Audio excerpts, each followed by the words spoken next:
got Facebook Live and LinkedIn Live. Hello, everyone, and thank you for joining me today. Today I'm going to be talking with Pratik Sharma from Principal of EMEA region for HubSpot, right? Yeah. Cool. Hey, everyone.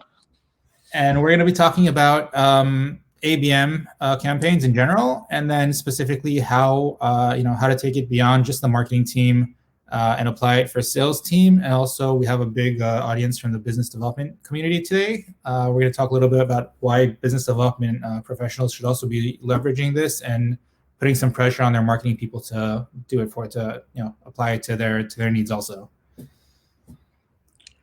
Sounds good. So, Pratik, do you want to start off with an overview of ABM, or should I dig into that and then? Yeah. I mean, it's ABM. It's exciting. Everybody's talking about it. You go onto your LinkedIn, and half the posts are about ABM. There's so much content out there. I think we're all quite familiar with ABM. I don't know how many people have been in that role, but I think we're all used to seeing a particular designation. We all know a key account manager. That was the ABM back in the day. You meet somebody at a large company and you ask them, what do you do? And they're like, I'm a key account manager. And as a child, I thought, they're in locks and keys and, they're going door to door picking locks at companies that gradually, when I grew up a little bit, I realized key account manager is basically named accounts that a lot of companies call them. So businesses have been doing that for a while. They identify potential companies that are lucrative for them, that provide a whole bunch of revenue, the bulk of revenue for a lot of companies. And any of their employees, whether they are in account management, if they're in sales, when they reach out to these companies, when they try and do business with them, they just become their key account managers or their named account managers. So I think ABM has been around for a while. The big difference is that there's a whole bunch of technology that is now available to make lives of people like myself a lot more easier. So I don't have to, I don't know, I'm sure like a lot of people are champions with pivots in Excel. I'm not. So you don't have to run pivots and through your database and do all these things to run your ABM campaigns. Right. Well, I think also part of it is not just the named accounts in terms of existing ones, but also marketing, pinpointing who you want to reach out to, and then creating marketing campaigns with all the technology we have, whether it's personalized content or ads or whatever it is to cater around those accounts. Yeah, absolutely. Like even within a company, there's so many different layers, and that becomes so much more relevant. And there's so many jokes. If you watch television, there's shows like The Office where the actual underbelly of a working organization comes out to the fore, where there's this intern that everybody likes, but everybody uses as a workhorse. And that's true for most organizations. Everybody tries to go after the decision maker. And a good example of that would be if you're a private air charter company. Yeah. Most private air charter companies, you ask them, who do you want to go after? And they're like, we want to go after the top CEOs, the top business people, your high net worth individuals. And they start running campaigns. They start running SEO campaigns. They start creating content. If you're a CEO, you need to take the Bombardier 780 series something airline for your flight to New York. The fact is, if you're such a wealthy, successful business person or CEO, you're not actually booking those flights yourself. It's your secretary or an intern that's doing all of that for you. No one's targeting the secretary. Everybody's straight away creating content for the CEO. So I think you have to kind of get into the office, be like that silent fly on the wall who's in that office, in that named account, in that company you want to target, and look at, if I'm trying to sell product X, if I'm in let's say a B2B tech business, for example, and if I'm trying to sell a cybersecurity solution, it's highly likely that the CIO or the CTO would not be my first point of contact in that organization. It'll be some intern who'd be asked to provide a list or prepare a list that the IT manager can then present in their next team meeting to the CTO and say, well, here are the 15 companies that are doing well. This is what I found out. That's how you get in a list of 10 or 15 contenders, and then you start working your way up from there. If you straight away start targeting the CTO that we are the best for you, we are the ones you need to speak to, you might miss out on about 70% of the opportunity space where the intern doesn't find you when he's doing his research. Right. And also, I mean, that's a general kind of great marketing strategy where you have multiple layers. In your example, the CEO, and we're talking more of a personal side of things. The CEO likes to travel in fashion and everything, but that's also relevant towards corporations where it gets a lot more complicated, where you have the decision makers, the stakeholders, the financial CFO who has to approve it, the CEO who has to sign off on it, and 37 other people who don't talk to each other who all have A story of my life, David. Story of your life as well. You know how this works. You know exactly how this works. You know, Right. the CMO loves your product. The CTO loves your product.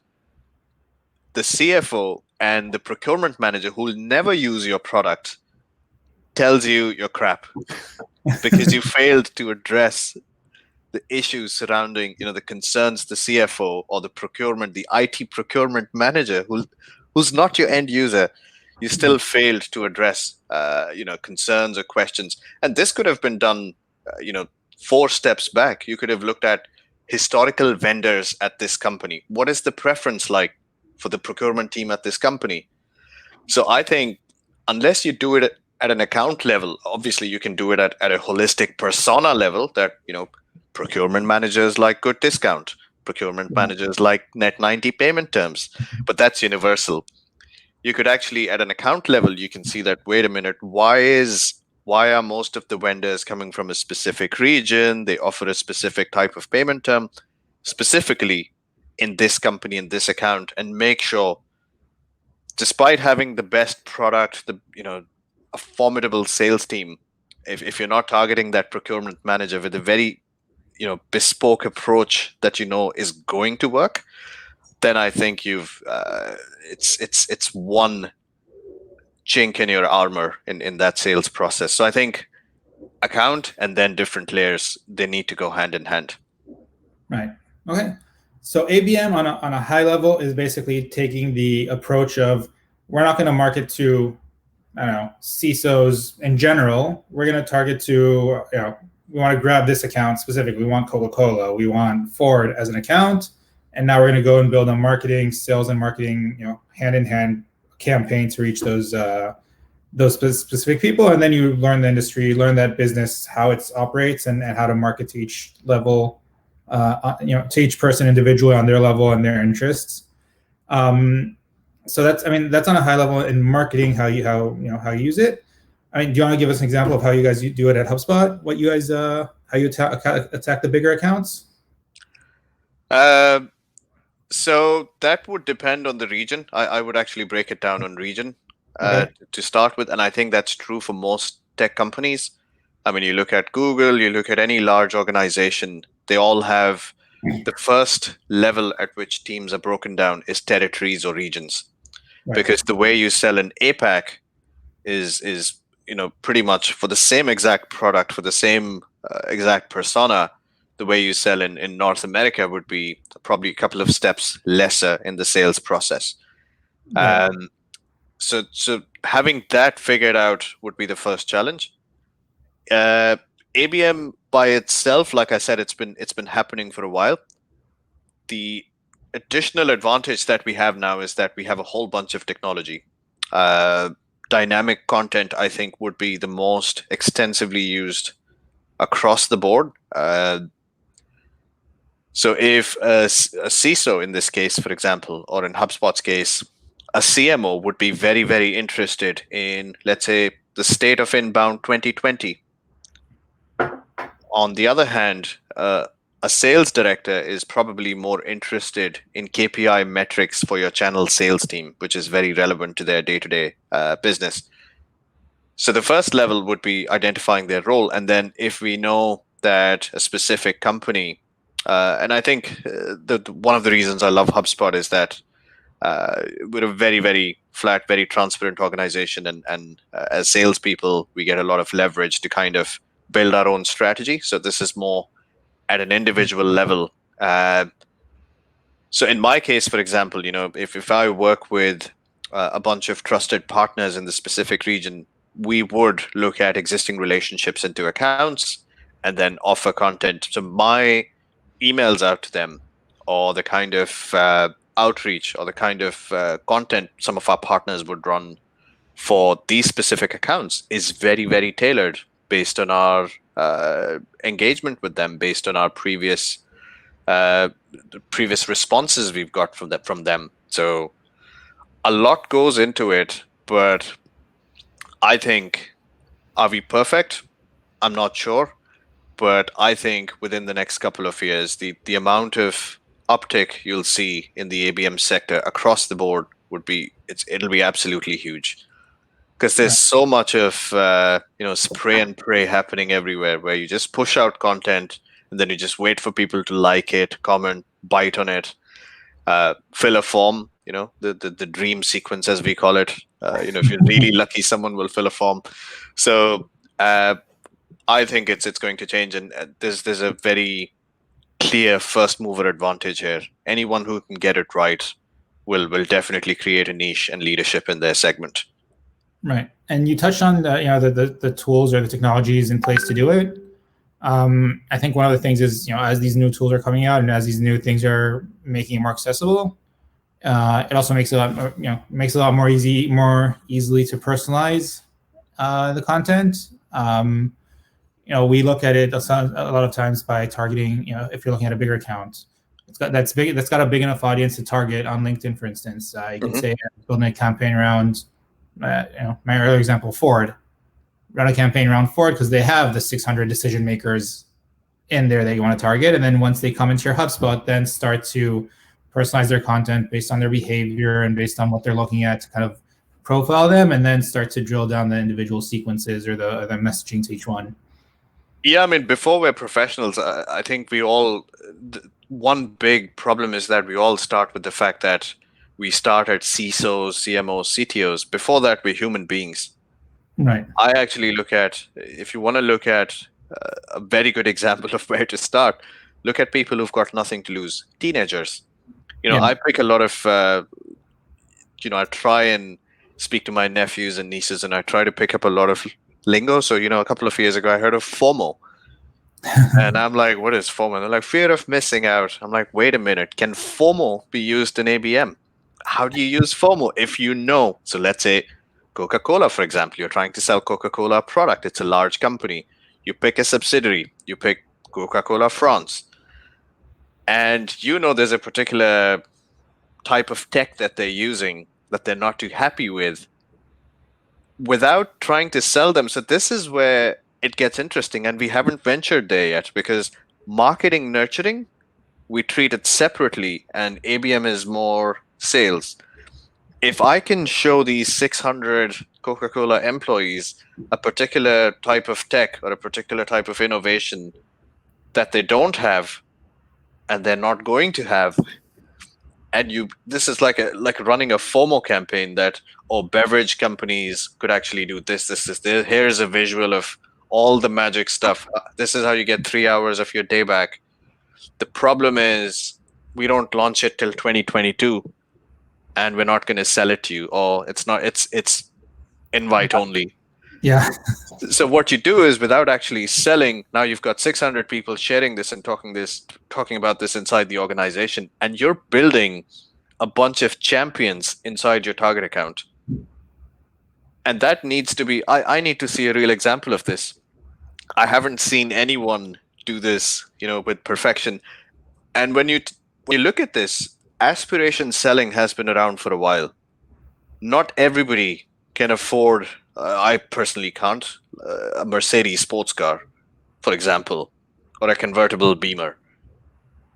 But at the same time, would I share really nice videos of a Beamer on Facebook? Absolutely. I don't have to buy it to be a fan.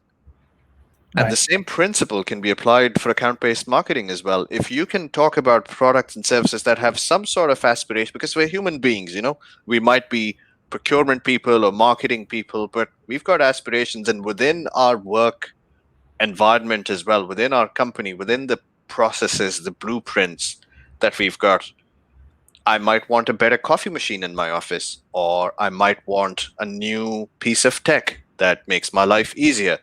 So I think if you can marry the aspiration, and this is just one example of how ABM can take FOMO and aspiration, combine that with content that works, and instead of selling, you just do that with 50 accounts, and then you just lean back on your chair and you let the magic happen, and the company start talking about your product inside their board meetings.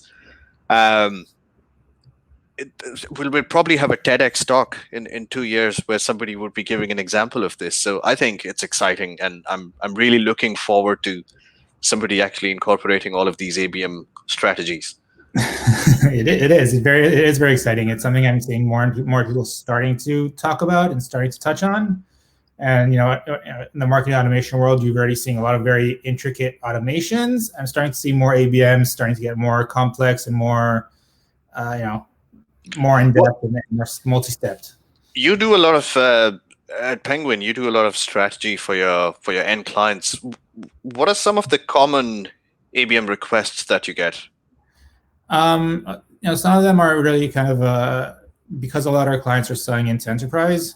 They know who the audiences are, and the way we kind of approach it is to map out who how the sales process happens, who the decision makers are, influencers, champions, buyer, user, all that stuff.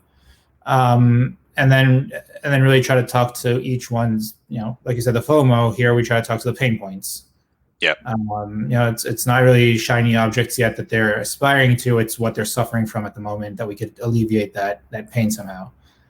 Yeah. And so we try to do reach out. So as this kind of ABM is developing, more tools are coming out. What are some of the, we're talking about FOMO. What are some of the shiny tools for ABM that you've seen but haven't used yet? I think at a very elementary level, because fundamentally, going back to humans, we're humans first, and people buy from people they trust. Yeah. I think there has to be an element of human touch, or getting to speak with a salesperson, or especially around business development. It's you can push a bit of content, you can generate a little bit of curiosity, but I think nothing beats speaking to someone who can walk you through solutions to your pains, or, as you mentioned, to answers to questions that you might have. I think sequences, using them at an account level, could be game changer.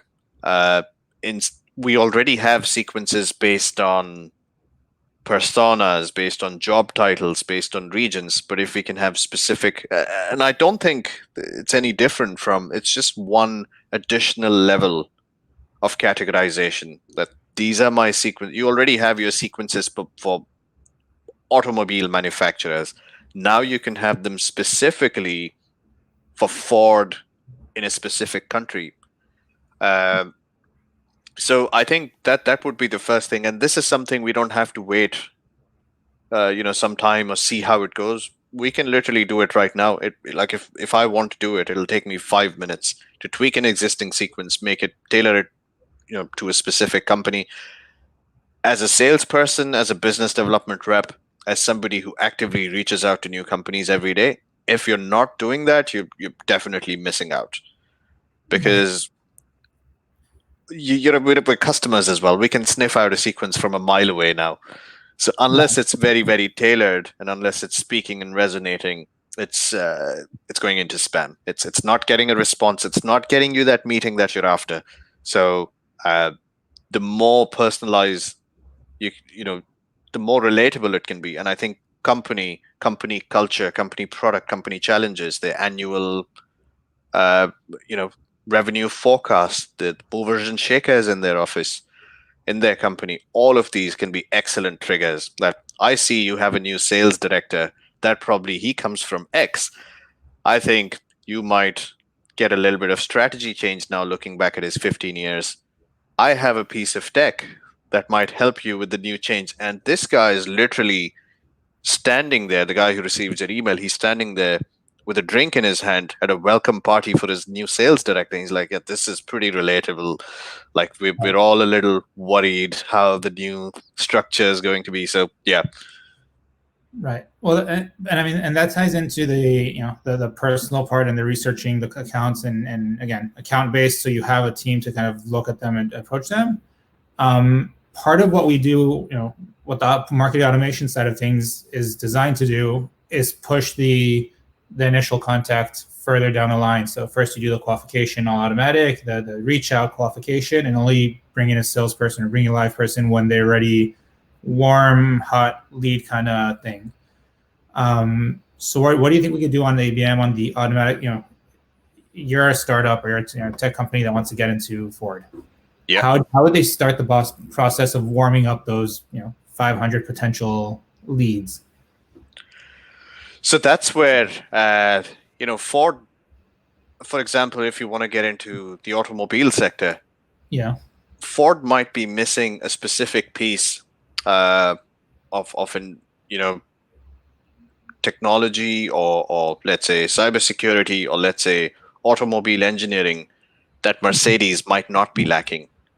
So within your database of 500 target companies, each of those companies, what they're looking for is separate. So I would treat them as individuals to begin with, each of the companies. I would heavily rely on dynamic content. That if I track somebody coming from, simple things like if they land on my contact us page or if they land on my product page, don't bombard them. So if you identify someone visiting your product page from Ford, don't bombard them with questions about, let's say, VTEC diesel engine technology. They've already had that for 20 years.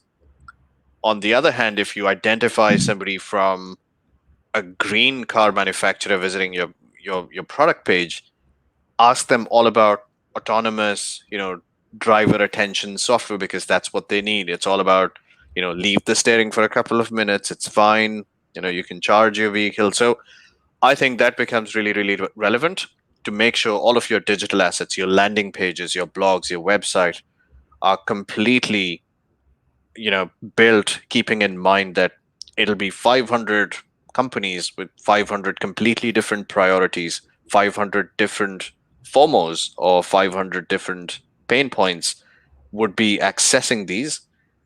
And you don't have to make it one size fits all. You can speak to all 500 of them individually. So I think I know that's an ongoing process. People are putting smart chatbots. People are, putting smart forms that ask different questions. But I think if you can have both those levels, company as well as persona, identify down to a specific individual and their role within the organization and change the content, that even within Ford, if you've got the CMO looking at our page, talk about, how to expand your car reseller network without breaking a bank. And where if it's somebody from the product development side of Ford, talk about how autonomous technology will look like in 2025. So it's the same company. So I think that's where HubSpot does provide, through your usage of dynamic lists, you'd be able to do that on your landing pages and all the offers that you see on your website. You can actually build your entire website on the HubSpot CMS now, where it's like a marketing manager working 24/7, giving people dynamic content based on their behavior, based on what. So a good example would be, I think we might be boring people here with, dynamic content. They're like, yeah, we heard this back in 2015. There's nothing new. The new stuff is the UX part, which is fine. You have your dynamic content. You've shown personalized content. But if I've seen personalized content, I might not want to see it again. Human nature. If I find something exciting once, I don't want to see it again. Are you also replacing your dynamic content? So if the CMO from Ford has come down to your website and he's looked at something that was meant for the CMO, are you making sure that if the CMO comes back in a couple of weeks, that old content goes away and there's a new version there for the CMO? So that's the second layer, and that's missing because everybody's like, I know my personalization. Yeah. It's a basic human thing. You like something, you click on it once, you're not going to do it twice. Right. Yeah, it's definitely interesting. And it's one of the things that we kind of looked at is, internally here is doing these campaigns where you're using the CMS as the glue for these campaigns. So even if if you want to warm up the lead before reaching out to them directly, then you run a LinkedIn campaign, say targeting maybe 4 or 5 job functions at Ford that are relevant for you. Bringing them into the landing page that happens to use as a Ford F-150 as an example for how your tech could be relevant for the auto industry. Once they're on there and they fill out a form, or they, even if they don't, they click out to somewhere else, but they came through your website. Based on what they're looking at or the information they gave you, then you split them up to your marketing campaigns for this role, that role, or third role. And second time they come back, you already have that they're formed forward, but they came in from the CEO remarketing campaign or the engineer remarketing campaign. So you have a different set of personalized data. And one of the cool things I'm seeing more and more of now is the personalized videos also, where you could actually embed those. And once you have enough touch points on the website, then you actually get that into the personalized video, which, on the tech side, you see it, people don't quite realize that it's there yet. Yeah, no, absolutely. And I think especially if you're in a company that's into selling a product and you have like a detailed product video that can explain in a nutshell what you do in 3 minutes or less, you're in a pretty comfortable position to actually push that to the product team, to the marketing team. I think it's an excellent idea. Yeah, and cool. And so one of the part of the audience that we had here, and part of what brought this conversation on, is from the business development departments. Because for them, if you're a kind of smallish startup or even medium sized, you got your first round of funding, nobody really knows who you are yet, but you're starting to do something, and you're trying to target, let's take automotive makers, OEM makers. You make a new chip for sensor for cars, and you want to target OEMs. And so if you send them an email, they're just going to hit delete, just like they delete the other 4,000 emails they get a day. Yeah. And so ABM could be a great way for you to set the groundwork and run a campaign to just get them familiar with your name and the company name and what you do before that outreach. How would you recommend like biz dev teams kind of leverage that to the max? So I'm actually going to talk about an even worse example when it comes to it's if you talk about Israel, it's hard not to talk about the defense sector. There's I can think of a couple of examples where military equipment manufacturers in Israel, we talk about nurturing and legion and everything. They don't even talk about that. The reason being there's 190 odd countries. There's a very, very finite list of 190 defense ministers around the world who are the decision makers, and that's it. They don't have new leads to target, and it's a very finite list. And this is, I think, one of the most perfect examples of account-based marketing. You've got the exact same set of products that you're selling, so you can't even nurture, that. So this is where it's all about the storytelling, because you sell a particular type of military equipment, and there's only one type. There's only one sales process. There's only one way to use it. But now you've got 190 different countries. Your diplomatic relations with different countries are very different, and that adds an extra layer. So how can you sell the exact same product with a varied level of diplomatic relationship? So this is where your storytelling comes into play. You might try and sell to a super friendly country in a way that, we're market leaders in this particular industry. There's this 20 years of R&D that has gone into building this product. These are the trial reports and things like that. Your influencer list actually goes into hundreds of thousands for 190 decision makers. You've got junior military generals who'll do your trials, and then you've got procurement departments. Some countries more corrupt than the others, some less. So there's another level of complexity. How do you run through those hoops? So I think that's where content plays a very, very heavy role. You're not trying to sell, you're trying to establish authority. Because same with the automobile sector, they get 4,000 emails every day. We do X type of software that can go into your car. We do X type of new floor mat that can, we're antibacterial floor mat that can replace your current rubber mats in across all your vehicles. So they get all kinds of emails. They get, everybody's trying to get their attention. But if you can produce content that is tailored to them, so if I am, let's say, a decision maker at Ford, I will delete my emails. But if I come across a piece of content that says, this is how Ford might lose 12% of their market by 2030, I'm stopping everything that I'm doing and I'm watching that video, or I'm downloading that report, or I'm reading that 200, 300 word document, because I'm like, wait a minute, we are at 11% growth year on year. What is this talking about? And then it talks about how the world is changing. Now, how you do it is based on your research. Is that content talking about a particular critical component or a critical technology that Ford has been ignoring, and how that's going to impact their sales and how that's going to impact their competitiveness? Once I have that attention, I need to identify who had my attention, why did this person have my attention, and then get more of it. I think that first foot through the door is absolutely critical. That piece of content, and you have to nail that. So a random, automobile sales reports from North America is not going to work. So it needs to be very, very relatable and very connected to the product or service that you're trying to sell. Right. And you will need to do it for all manufacturers, so.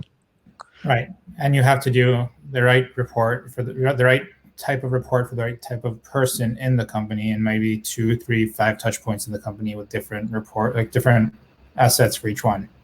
Exactly. Yeah. The second layer of roles. Yeah. It makes it fun. Oh, it's a lot of fun, but it's very rewarding though, because you could either do this, or you could spam 100,000 employees across automobile manufacturers and then just complain that, I don't know, I'm not getting any meetings, no one wants to talk to me, no one's replying to my emails. I'd rather do this to 200 people and get 5 meetings. Right. And also, this is somewhere where you actually invest the time, and they're big deals. You're not going to invest the time doing this for selling T-shirts on your website. Yeah, and the thing is, it's all about authority. They're not going to read that piece of content and take out the checkbook. They're not buying your product straight away. They're going to remember you. They're going to talk about that report. You let it sink in. You give them a couple of weeks to think about it, discuss it, do their own research, and make sure you've sprinkled other stuff related to that content around the internet, where if they start doing, wait a minute, what is this specific nano chip that goes into this steering? As soon as they do their research, you need to show up.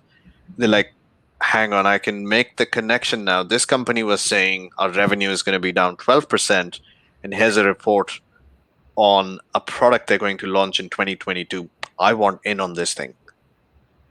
Right. That's a conversation I want to have. Right. So it's authority building, not just in general, but specifically within the domain you want, and then being everywhere, again, subtly. And that's where ABM comes in.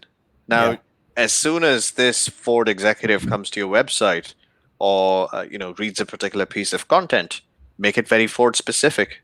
Throw a couple of, like you said yourself, F-150. Throw in a couple of models that are top of the line, that are supposed to be the flag bearers, and that's exactly what all the ABM tools do now. Offer you the ability to show dynamic content. Yeah. What other cool tools have you seen for ABM specific? So we talked about, obviously, LinkedIn targeting is usually a starting point for it. HubSpot glues it all together very nicely. Any other specific tools you've seen that are really useful for doing that?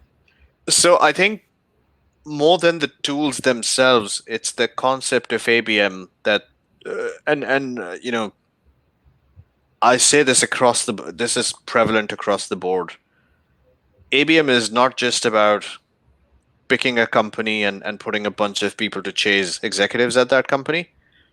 Your organization, there's a lot of research, there's a lot of back end work that goes into understanding who your target accounts are. So one of the critical elements of that is your internal reporting.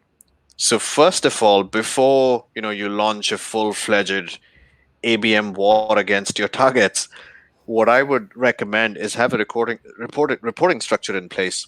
Do you have currently an ABM specific dashboard that tells you how many contacts do you have at each company? What is the level of growth the pace at which you've been acquiring contacts at specific target companies? How many ABM, how many target companies do you have and why? The why is I think the funny why is one of the funniest questions. Every day I speak to clients and I ask them, why are we talking? And they tell you, because we want to grow. And you ask them, how much do you want to grow? And they'll tell you, we want to be double of where we are. I'm like, that was an open-ended question, buddy. Like, you could have said 600 times, I want to grow 600 times. Why did you say double? You could have said 4.83 times. Where is this double coming from? They're like, it'll be nice.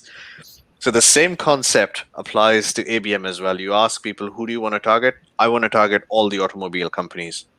Well, are you sure? I know of a company in Korea that's going to be bankrupt in 1 year. Why do you want to target them? There's no money there. Yeah, maybe we'll exclude them. Okay, we need to go back to the drawing board. Just because you make a product for automobiles doesn't mean you have to target all automobile manufacturers. Why are you picking a particular target? What makes you special? What makes them special? And there's all of this can be answered through reporting. Are we getting a lot of interest from a particular geography? Are we getting our traffic from a particular source that employees of a particular company are known to use?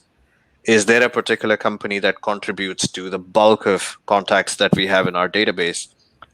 So I think ABM, having a specific ABM dashboard should be a prerequisite before you start spending any money on ABM campaigns. And it's an elementary step that a few companies miss, and we've seen that go into an aggressive ABM mode and then come back 6 months later to the drawing board saying, we missed something. I'm like, yeah, you missed your dashboard. You were targeting, you created a bunch of wonderful content, but you don't know why you did that. So let's answer the why within the first couple of weeks and then go out and start running ABM. Right. You need the data to power it. Yeah. So I don't know, like at HubSpot, we've started building ABM dashboards, and we recommend that most of our clients, it's part of the standard marketing professional now. How many contacts do you have at each company? How much revenue? How many QLs from each company? To gauge interest. If you're in a recurring or if you're in a subscription-based model, cross-selling is huge if you do your ABM right. I remember, last year when we were speaking to Luminous, it was absolutely mind-boggling. They mentioned that 70% of Luminous's revenue comes from install base. They don't need as many net new leads because they've nailed their ABM absolutely perfectly. So I think that it's a great example, and I'm sure there's a recording from Olga somewhere on the Penguin website if you want to look at the hug. But that was a very, very good example of how ABM can it's not just about net new sales; it's about your install base revenue as well. Right. Yeah, it definitely is. And now ABM, one of the things about it is, again, it's targeting key accounts, usually big accounts that you want to reach out to. What do you think about it? Is it a tactic for everyone, or could everyone use it, or is it more for, how do different types of companies use it? Yeah, I think B2C, it's quite obvious that you're going to find it very hard or irrelevant to do Right. ABM. But I don't think there should be any reason why a smaller or a mid-sized company should shy away from ABM, Yeah. because irrespective of what your size or scale is, if you can answer the why on why I need to consider someone or a specific company a target account, if you can get access to that reporting, Yeah. this could be based on users, this could be based on potential revenue, this could be based on potential growth. Your target account could actually be a very small company themselves, but they could be complementary to what you're selling. Or they could be a company that is a competitor, but if you can replace a reseller of your competitor, but if you can swap your competitor's product and have them resell your product. So sometimes your opponents, if that's the correct word to use here, or someone who's directly in competition with you, can also be a target account for business generation or for business acquisition. So there's a used case, there's a combination of sorts for pretty much every company, as long as there's a good enough statistical reason to go after them. And I don't think smaller companies, if you're a two-man band, if you're a startup, just out of ideation stage, and you think that your idea might click with this particular consultant, a 10-man consulting company in Argentina, because what you do is you've got a product that's going to bring a lot of, it's going to revolutionize the way Argentinian steak meat is exported around the world, and you've cracked an algorithm, to reduce the transportation time. That's it. That 10-man meat operations or meat production consulting company could be a very potential target account for you. So, and we've all, like, I mean, we're looking at the startup nation. There's companies that have come up with products we didn't even imagine, and they've become unicorns. So everyone has target accounts. Right. Yeah, I agree. And I think that's kind of on the B2B space, maybe it's more obvious, but on the B2C side, I think that's kind of where especially speaks to the business development teams that are looking, like you said, to partner with them. Maybe they don't Mm-hmm. want to sell them the product. They want to open that door to a conversation about how, what value we could provide to you, what value we could complement you with in order to go after a bigger market together. But they won't pick up they won't answer your email if you just email them out of the blue. Yeah. So you have to kind of build that rapport with them before you reach out directly. Yeah, and if you get lucky, if they actually answer your email out of the blue, what do? You send them a reply saying, well, I wasn't expecting that, but thanks. Or do you actually use that? And do you actually have a link to a landing page or a specific content that can be like, oh, well, great that you replied. We actually did a report specifically for your company. Here's a link. And they're like, I'm so happy I replied to your email, because now you're opening my eyes to things I would have deleted in an email otherwise. Yeah, we've come across a couple of companies that they do kind of website reports or audit reports and stuff, and that's their content. They'll Yeah. go or who does a great job of that is Gong. Yeah. Every time OD sees a conversation about something, he'll like, oh, I noticed 37% of calls had the word COVID in them in the past month, and just that onto that. Yeah. And it's very relevant. All right. So do you have any specific tips for so we said obviously you need to have a strategy, you need to map out the company, you need to know the personas that you're targeting. Any additional tips you have for someone trying to start an ABM campaign? Like where do you start? I'd start with a dashboard. It could be like, dashboard is a fancy name, just like ABM itself. It used to be key account management. Now it's ABM. What I would suggest is, before you jump into the technology, either, I'm happy to, like, if you want to book 15 minutes with me or with David, maybe have a set of 10 questions, which is, why do I need to target a specific account? And have a dashboard or have a report. A very simple, it could be an Excel sheet, doesn't have to be anything fancy, which is, where is my money coming from? Are there specific companies that I'm currently not in touch with, and why should I target them?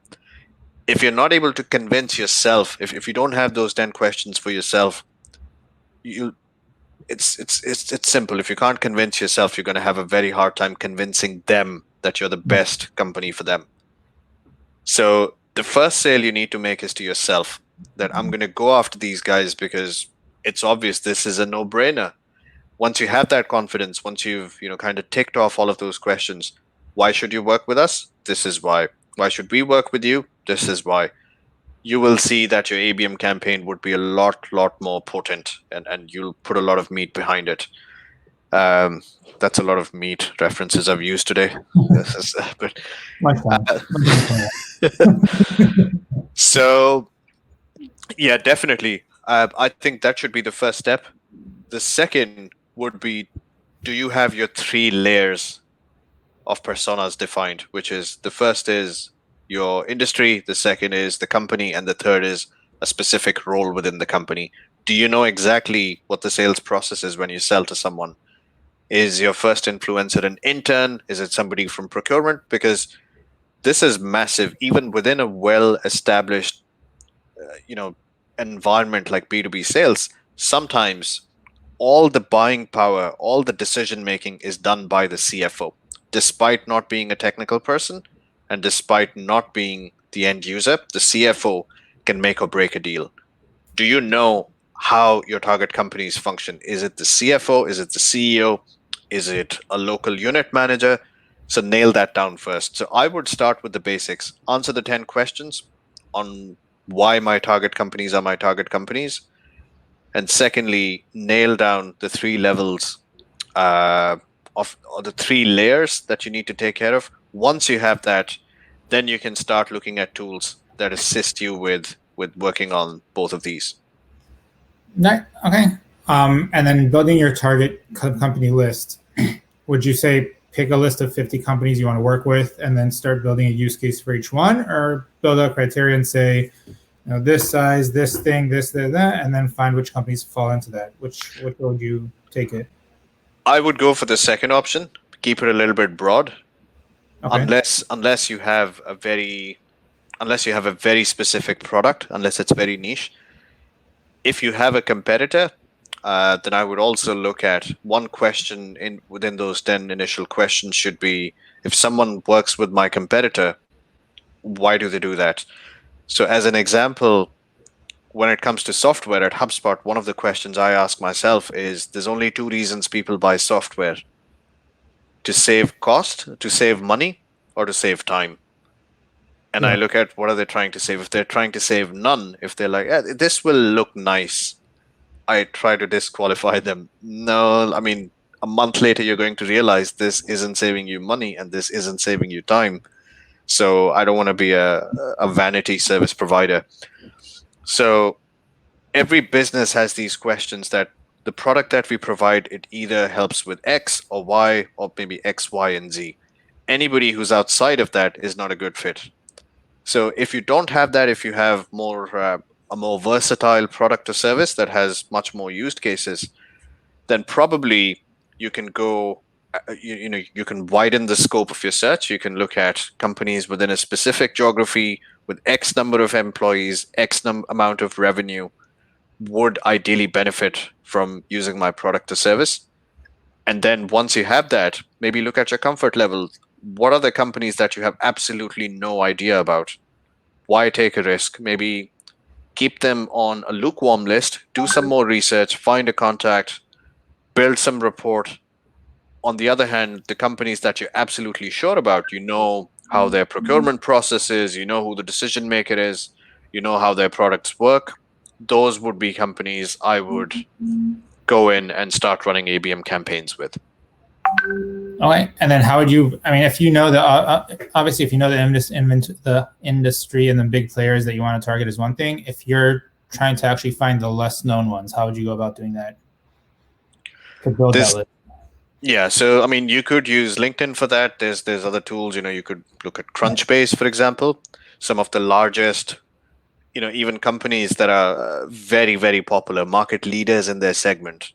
Yeah. The sales team at these companies, need absolutely no introduction. Everybody knows them, but their sales teams are still, going through Crunchbase and all of these, LinkedIn Sales Navigator and all of these different tools and building their lists. So it's not about how big you are. I think it helps to be big and known, but at the same time, there's unknown companies out there all the time, and that would be active prospecting. It'll be a combination of active prospecting and putting relevant content out there. Let inbound marketing work. Let these companies find you. Because if you think they're a good fit, and it goes back to 10 questions, why do they need me? And why do I need to work with them? So the why do they need me can be answered through content. SEO the hell out of it. Make sure it's found. And then these unknown companies will no longer be unknown. They'll find you and they'll contact you. Right, very good. I don't see any specific questions from the audience. Is there anything else you want to add before we wrap up? Yeah, no, just a lot of meat references from a vegetarian, so it was just odd. Yeah, no, this is definitely very insightful. It's very interesting. I hope the audience that listened enjoyed it. I've definitely been using the new HubSpot ABM tool. Really helps you keep, like you said, it's a dashboard that was already thought out and saved me the time of having to figure out exactly what I need in there and what I don't. I think to kind of summarize everything, it really is figuring out what the why is, figuring out how you want to approach them, what the strategy, what the structure is in the company in order to address them correctly, and personalization is a big part of it. Yeah, and if anyone needs any assistance with setting up those questions on who you should target and why you should target them, or what should be the KPIs for ABM, because it's very easy to get sucked into, I'll target these 100 companies. But what do you measure? Like, are you doing well? Are you not doing well? So I'm happy to assist there, maybe help you set up a dashboard or supply those questions. Yeah. Okay. So I'll put a link to your calendar in the comments. Yep. All right. I'll be sharing Pratik's personal email and phone number in the comments. You can reach him anytime, 24/7. Yeah. Just make sure there's dynamic content. All right. Great. Thank you so much for joining me. It's been a lot of fun. Follow sign up to the Penguin page for more of these, or for onto my page for more on LinkedIn, on Facebook. And if you have any questions, we'll put the questions we'll put Pratik and my calendar links in the comments, and we'll also be monitoring the feed. If you have any questions, if you want to ask in the comments, we'll answer them. Great. Thanks, David. This was fun. Likewise, and thank you. I see Ehud for putting in a comment. Thank you for joining us. Great. Right. Thanks. Bye. Bye.